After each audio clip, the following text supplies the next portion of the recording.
Y el dinero también se educa en la casa o en la calle, porque es muy diferente gastar en la calle para ti que gastar en familia. No es lo mismo que si vas a comer o cenar tú solo que a llevar a todos. Porque aquí en México los mayores conflictos que llega a pasar una familia son sobre temas de dinero. De que ya lo escondieron, no tienen metas específicas, porque una familia sin planeación financiera no está en riesgo hoy, está en riesgo mañana. Por eso en el episodio de hoy hablaremos sobre las diferencias entre tener ingresos y saberlos administrar como familia. Yo soy Charlie Murrieta y esto es La Cueva Financiera. Sean bienvenidos nuevamente a nuevo episodio de La Cueva Financiera. El día de hoy te voy a platicar un poquito sobre las finanzas familiares. ¿Quién las debe de llevar? Sí. ¿Quién debe ser el responsable de tener una buena administración en la familia y que el dinero rinda como debe de ser? Y no estoy hablando sobre control, estoy hablando sobre sinceridad. No sé por qué las personas llegan a ocultar a su familia qué es lo que están ganando. A lo mejor tienen un secreto por ahí, algún vicio secreto que no quieren decir. No, no estoy hablando sobre control, estoy hablando sobre responsabilidad. Alguien tiene que llevar la batuta para poder ejecutar las finanzas correctamente. Y no estoy hablando sobre controlar, como ya lo dije anteriormente, pero es poner límites. Porque en la familia todo mundo tiene sus necesidades, pero no se tienen objetivos en común. Y lo más frecuente que llega a pasar es esconder cuánto ganan entre ustedes. Digo, ¿para qué esconderlos en familia? No es otra cosa de otro mundo, ¿verdad? Si ganas 1,000, 2,000, 3,000 pesos a la semana, pues está bien, pero digo, ¿para qué esconderlo? Porque de los errores más comunes que tiene la familia es no saber a dónde se va su dinero, en qué se lo gasta, a dónde se va o con quién se va. Al igual que decir todo sobre la marcha. Si sale una emergencia, en ese momento atacarla, pero no, no debe de ser así. Al igual que no tener una visión compartida del dinero, porque muchas familias, cuando todos empiezan a trabajar o alguien es responsable sobre las finanzas, no se sabe para qué se va a utilizar el dinero. Y es donde empiezan los conflictos familiares, porque ya se acabó esto, alguien agarró, alguien utilizó, pero no hay claridad en sus finanzas. Digo, ¿a quién no le ha pasado que he escuchado a sus papás decirle pues que se había acabado el gas o que necesitaba el dinero porque no le alcanzó para cierta cosa? Y por eso te voy a dar algunos tips para que puedas organizar tus finanzas como familia. Sí, todos. Si tienes hijos, también hay que involucrarlos. ¿Por qué? Porque desde ahí se va a empezar a cómo se debe de llevar las finanzas desde muy pequeño. No generar ese conflicto al niño de tener la responsabilidad de querer ayudar al papá, a la mamá, a la familia. ¿Cómo vas a organizar los gastos en familia correctamente? En primero, hay que revisar cuáles son sus gastos fijos. Sí, los que ya todo el mundo se saben, agua, luz, renta, escuela, todo lo que tiene que ver con tu familia y las cosas del hogar. Los gastos variables que son comida, transporte, entre otros. Y también de los gastos hormigas que puedes tener en la familia. Porque sí, porque más de uno te va a decir que se le antojó a lo mejor un café. Pero ¿qué crees? Hay café en la casa. Porque sí, los gastos hormigas vienen más pesados cuando son en familia. Una vez que los tengas identificados, pues hay que pasarlos a notar, porque sí, todo esto lo vas a platicar con tu familia, porque son finanzas familiares y entre la familia no se debe de esconder en qué se va el dinero. Una vez que ya tengas todos los puntos anteriores aclarados, vas a hacer algunas distribuciones en la familia. Obviamente en esto tienes que incluir a todos. Si tu papá, tu mamá, tus hermanos, tu pareja, tus hijos trabajan, van a proponer el siguiente plan. Todos los gastos los van a absorber juntos. Obviamente diferente distribución.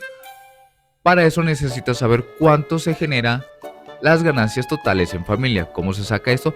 Entre todos suman cuánto es la cantidad de dinero que se puede llegar a acumular, ya sea la quincena, al mes, dependiendo de cómo te paguen. Y de ahí cada quien va a sacar un porcentaje de cuánto es lo que equivale su sueldo de cada uno. Y sí, en el episodio de hoy vamos a hablar de matemáticas. Porque de todo el dinero que juntaron, el 50 al 60% deben ser para gastos del hogar. Todo lo que tenga que ver con su alimentación, todos los que coman en casa, tienen que ir colocados sus cantidades como tal, pero se tiene que acumular el 50 o el 60%. Obviamente, pues no es una regla como tal, pero es para que lo tomes en cuenta. Un ahorro familiar del 10 al 15%. Porque no es lo mismo un ahorro individual que a uno familiar. El tuyo es independiente, pero el ahorro familiar se debe utilizar para alguna meta que tengan en común. Algún viaje a la playa, algún carro familiar, alguna mejora que le quieran hacer a la casa. Un 10% en Wow. fondo de emergencia familiar, porque lamentablemente no todos somos eternos, ni tampoco podemos gozar siempre de buena salud. Siempre puede pasar algún contratiempo que nos pueda llevar a gastar un dinero adicional, un gasto vampiro, en el cual nos va a quitar la mayoría de nuestros ingresos y nos puede llegar a perjudicar. Como dicen, más vale prevenir que lamentar. Otro 10 y 15% como para el estilo de vida, algunos lujos que te quieras dar, alguna salida, algún cafecito que quieras tomar por ahí que no sea de la sirenita, una ida al cine, alguna salida, alguna peda masiva, algo que tú quieras hacer. Pero ojo, estoy hablando de familia, no individualmente, ¿ok? Gracias. Y otros 5 o el 10% del salario para estudios y crecimiento, porque sí, es pesado cuando te llega la colegiatura o tienes que pagar ya el nuevo bimestre del hijo, de la preparatoria o los nuevos libros de la secundaria. En mis tiempos, los libros eran gratis, pero lo que tengo entendido, pues ahora se venden, aparte. Esto que te acabo de decir obviamente no aplica para todos, porque las ganancias pueden variar. Si solamente eres tú la cabeza del hogar que está llevando el dinero a la casa, pues te tienes que adaptar diferente, a hacer otro plan financiero y ver cómo te puedes administrar mejor. Si es en familia, también revisarlo porque no todos ganan igual. Todos tienen sus porcentajes diferentes y trabajos diferentes. Pero la regla número 1 es nunca mientas del dinero que estás ganando para que las metas sean más alcanzables, todo sea más claro y no haya ese tipo de conflictos sobre dinero. Sobre el ahorro en familia, todos pueden participar, pero no todos van a aportar Oh igual, my porque ahorrar no es God. lo que te sobra, es lo que se decide, ya sea quincena por quincena o semana por semana. Sí, como esas tandas que te metes de 500 pesos a la semana, eso es ahorrar, es un ahorro informal, pero el chiste es ahorrar. Es igual en familia. Si te cuesta trabajo ahorrar en familia, pues considero como una tanda. Sería algo más fácil de digerir para ti que una obligación en familia. Dejar en claro que es un ahorro familiar, porque es muy diferente tu ahorro individual, que tú ya tengas ese guardado para ti, para algún gusto adicional que tú quieras, al ahorro familiar, que es para alguna meta en común. Y para eso hay que dejar bien entendido para qué es ese ahorro. A lo mejor para un enganche de una casa, una hipoteca, un carro, una motocicleta, una bici, lo que sea, pero que sea algo realista, algo alcanzable en el cual todos se puedan motivar para seguir ahorrando y se pueda comprar en familia y se puedan disfrutar con todos los que están en casa. También se pudiera que puedan tener cuentas separadas para que todo el mundo pueda transferir parte de su ahorro a esa cuenta y sea más visible. Yo en mi caso, no es por ser comercial ni dar patrocinio, pero yo utilizo Spinoxo en el cual menciona cuánto le transferimos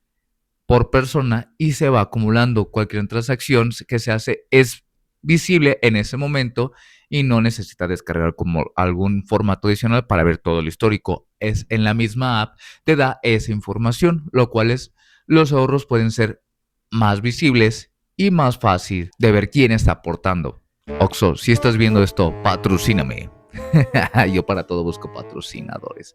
O si no te gusta esa idea, puedes empezar a automatizar los ahorros desde la app bancaria que tú tengas, porque ya cualquier app de banco te puede jalar el dinero automáticamente. Y si no sabes cómo, pregunta en tu sucursal, porque hay que dejar algo bien claro. Cuando la familia entiende para qué es el ahorro, el sacrificio es menos pesado para todos. Algo que se repite mucho y yo lo voy a volver a hacer es que la comunicación y la confianza son las bases para unas finanzas sanas en familia. Hablar del dinero sin estar regañando, sin reprochar nada, de qué es lo que se está gastando el dinero, qué se necesita pagar en ese momento, sin juzgar. Y de eso se trata la unión, la confianza y la comunicación. Porque entre más transparencia tengan como familia, más confianza financiera habrá entre ustedes. Obviamente no se va a construir de la noche a la mañana y se tendrán que crear nuevos hábitos para que pueda existir esta nueva confianza como familia. También, a lo mejor ya lo repito mucho en todos los podcasts, pero es un fondo de emergencia familiar. Por lo generalmente lo hablo que sea individual, pero en este caso, como en familia, va a ser un poquito más rápido que lo puedas llegar a juntar.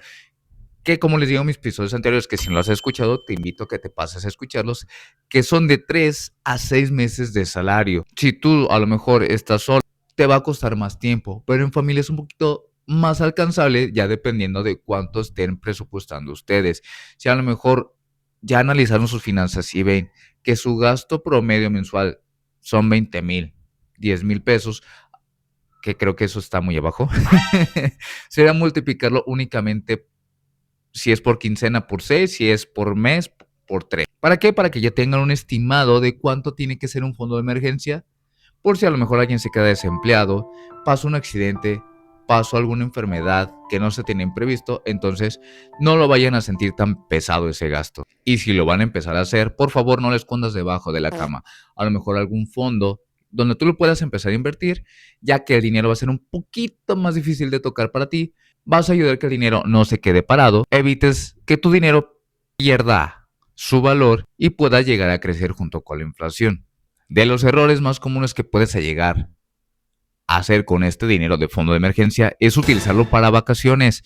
Y no debes usarlo para eso. Es específicamente ese fondo. Para vacaciones ya lo tienes aparte. También algo que es muy común es no reponer ese dinero. Porque sí, se llega a usar. O sea, no todo el mundo se va a salvar de que no le pase nada. O sea, ¿quién tiene la suerte de que todo el año no le pase nada? Y pues no tengo que hacer dinero, pero si lo llegas a usar hay que reponerlo. No a lo mejor en ese momento, pero si tú ya tienes establecido o ya llegaste a tu base y se gastó, hay que volver a reponer. Utilízalo como una regla básica. Es como cuando vas por despensa, si se acabó el champú, pues vas a comprar otro, lo repones. ¿Por qué? Porque no te vas a enjuagar solamente el cabello sin algún producto de limpieza. O la despensa, ni modo que no lo repongas cada quincena, cada semana. Digo, se acabó, hay que reponerlo. Es igual, es lo mismo, pero con comida. Y con este fondo hay que incluir a toda la familia, que todos se involucren, porque esto es un salvavidas financiero. Ahora, una pregunta que a lo mejor a muchos les puede llegar a incomodar y es, ¿los hijos deben o no deben aportar dinero a la casa? Y esto puede depender de muchas cosas, a lo mejor la edad, el contexto o la situación financiera que tenga la familia.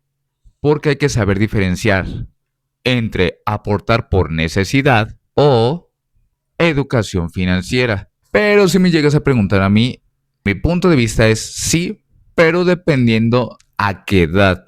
Si esta persona, tu hijo, ya llega a cierta edad y ya está empezando a trabajar, su responsabilidad también es apoyar a la casa. ¿Por qué? Porque está viviendo ahí. Conmigo era de si no te gusta, pues la puerta está abierta, que te vaya bien. Y empiezas a volverte ya independiente financieramente de tu familia. Ya tienes tus propios gastos individuales y ya le estás viendo qué es lo que hacía tu papá, tu mamá, para poder sobrellevar. De hecho, muchas de las veces que cuando un hijo se independiza, lo primero que le batallan es saber administrar el dinero porque no hubo una educación financiera anterior, no le supieron explicar qué es lo que conllevaba vivir solo o cuáles eran los gastos de la casa. Donde yo opino que no debería es cuando el hijo, la hija o alguien familiar está estudiando o sigue siendo menor de edad. ¿Por qué? Porque es un beneficio o algo que ya está haciendo él de su propia mano, de su propia cartera, para poderse pagar los estudios. Si la persona decidió estudiar la preparatoria y tiene que estar trabajando, el dinero es 100% para él, para que pueda ayudarse a pagar sus estudios. Obviamente sin dejar de brindar el apoyo como padre o tutor legal de este menor o de esta persona. Pero entre ambos se puede dar el beneficio de darle la responsabilidad tanto a uno como a otro y que aprendan el valor del dinero. Porque no es lo mismo pues darles todo a la mano a que aprendan a cómo usar el dinero o cómo deben de empezar a manejar sus finanzas. Pero uno de los riesgos que pueden llegar a tomar en ambas situaciones es de que pueden llegar a cargar con una responsabilidad que no es de ellos, es una responsabilidad para adultos demasiado pronto. Y yo sé que a lo mejor tú, que eres un adulto chiquito como yo, ya tienes esta responsabilidad. Ahora imagínate a alguien más chico que tú cargando esa responsabilidad, empezando su etapa financiera adulta a tan corta edad. No deben de sostener el hogar, pero sí pueden aprender a contribuir y ayudar a la familia. Y sí, esto le puede llegar a pasar a cualquier persona. Por eso las finanzas familiares se ven a futuro, no solamente en el hoy. Si tú eres de las personas que cree que no, que a mí no me va a pasar, que yo lo tengo la vida resuelta, déjame decirte que tarde o temprano te puede llegar a pasar. A todos nos pasa. Así tú tengas o te sientas seguro, te va a pasar tarde o temprano. Y si tienes una familia que te pueda apoyar, está bien, pero si tú eres el sostén de la casa, es donde tú vas a empezar a preocuparte.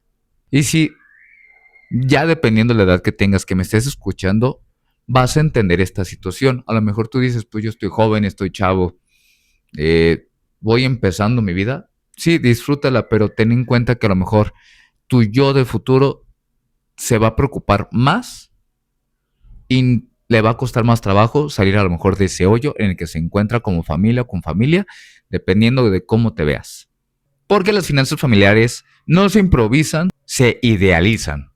Y no se trata de ganar más dinero, se trata de ser mejor administrados como familia y cada uno de sus integrantes. Mamá, papá, abuelo, hijos, hermanos, dependiendo con quién vivas.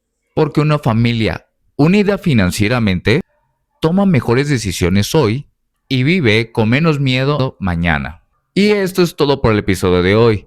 Si te gustó, regálame un like, un pulgar arriba. Ayúdame a compartirlo con tus redes sociales, con amigos, familiares. Si conoces a alguien que está batallando un poquito con sus finanzas familiares, compártele este video, audio, dependiendo de dónde me estés escuchando o viendo. No te olvides seguirme en todas mis redes sociales como La Cueva Financiera. Te agradezco que te hayas quedado hasta el final y nos vemos el próximo lunes a la misma hora y en el mismo canal. Yo soy Charlie Murrieta y esto fue La Cueva Financiera. Hasta pronto.